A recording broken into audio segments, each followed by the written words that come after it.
حضرت عثمان غنی رضی اللہ تعالیٰ عنہ حضرت عبداللہ ابن مسعود کے گھر آئے. یہ اس وقت آئے جب حضرت عبداللہ ابن مسعود سخت بیمار تھے اور موت و حیات کی کشمکش میں تھے. تو انہوں نے ان کا حال پوچھا. جب واپس پلٹنے لگے تو اشرفیوں کی 2 تھیلیاں حضرت عثمان غنی نے حضرت عبداللہ ابن مسعود کو دی. تو حضرت عثمان کو تھیلیاں دیتے ہوئے دیکھ کر کے حضرت عبداللہ ابن مسعود صحابی رضی اللہ تعالیٰ عنہ نے کہا یہ کیا ہے؟ کہا یہ جو ہے ضروریات پوری کر لینا. تو آپ نے کہا کہ میں تو جا رہا ہوں, میری تو ضروریات ختم ہو رہی. تو کہا حضرت آپ کی بیٹیاں تو ہیں, بیٹا تو ہے نہیں, تو یہ آپ کے بعد آپ کی بیٹیوں کے کام آ جائیں گے.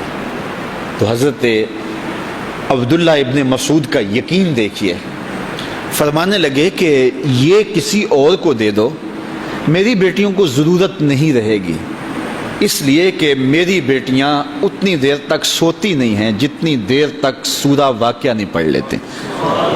اور میرے رسول نے وعدہ کیا ہے, اور یہ بات میں نے اپنے کانوں سے سنی ہے, کہ سورہ واقعہ جو ہے وہ فقر کو دور کرتی ہے, اور میری بیٹیاں سورہ واقعہ کی عامل ہیں.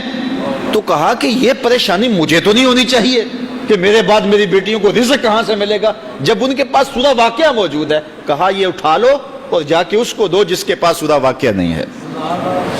تو روز سورہ واقعہ پڑھو, روز سورہ واقعہ پڑھو, تو دیکھنا رزق کے دروازے کیسے کھلتے ہیں. میں جب بھی گیا ہوں, اور اب بھی, کیونکہ میرے تو اتنے اخراجات نہیں, سادہ سی زندگی ہے, لیکن جامعہ کے حوالے سے ایک مسئلہ ہے, تو جب کبھی ایسا ہوتا ہے تو میں بچوں کو بٹھا کہتا ہوں سورہ واقعہ پڑھو, اور خود سورہ واقعہ پھر معمول بنا لیتا ہوں. تو پھر اللہ ایسی جانب سے رزق دے دیتا ہے کہ پتہ بھی نہیں ہوتا. تو سورہ واقعہ معمول رکھو. آخری بات, اور وہ حضرت سہل بن سعد الساعدی رضی اللہ تعالی عنہ کی مرویات سے ہے. شکا رجل الی رسول اللہ دیک المعیشۃ والفقر. ایک شخص حضور کی خدمت میں حاضر ہوا, کہا حضور تنگ دست بڑا ہوں, کثیر العیال ہوں, بچے زیادہ ہیں, ذرائع آمدنی تھوڑے ہیں, میرے لیے کوئی نسخہ ارشاد فرمائیے.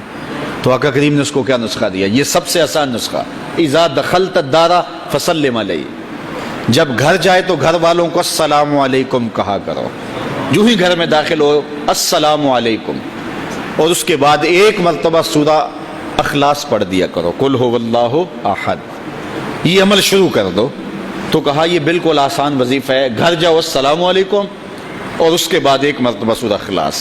اس عمل کو نہ چھوڑنا, بلکہ فرمایا کبھی ایسا ہو تو گھر جائے تو گھر میں کوئی بھی موجود نہ ہو, تو کہا عمل کو پھر بھی نہیں چھوڑنا. فسلم علیہ, کہا تو مجھے سلام کہہ دینا.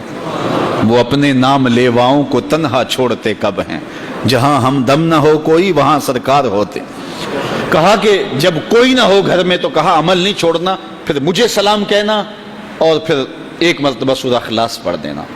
وہ صحابی کہتے ہیں میں نے عمل شروع کر دیا, گھر جاتا السلام علیکم, گھر والے بھی خوش, اور اس کے بعد سورہ اخلاص بیٹھنے سے پہلے پڑھ لیتا. اور اگر گھر میں کوئی نہ ہوتا پھر تو مجھے چاہ چڑھ جاتے, پھر میں یا نبی سلام علیکہ پڑھتا, پھر حضور کی بارگاہ میں سلام پیش کرتا. اور ملا قاری نے اس پہ گفتگو کی ہے مرقات شرح مشکات کے اندر, کہ آخر حضور کو سلام کیوں کہنا ہے. انہوں نے جو لفظ کہے ہیں لفظ سنیے. وہ کہتے ہیں لِأَنَّا رُوحَهُ علیہ السلام موجود فی بیوت المسلمین, اس لیے کہ آقا کی روح مومنوں کے گھروں کے اندر فیض بانٹ رہی ہوتی. تو کہا پھر مجھے سلام کہہ دینا. وہ کہتے ہیں میں جاتا اور حضور کو سلام کہہ دیتا, اور اس کے بعد سورہ فاتحہ سورہ اخلاص پڑھ دیتا. پھر ہوا کیا, اللہ اکبر. ہمارے استاد کہتے تھے اگر کسی کے اندر حسد ہوگا تو وہ یہ عمل نہیں کر سکتا, حسد نہیں ہے تو وہ عمل شروع آج ہی کر دے.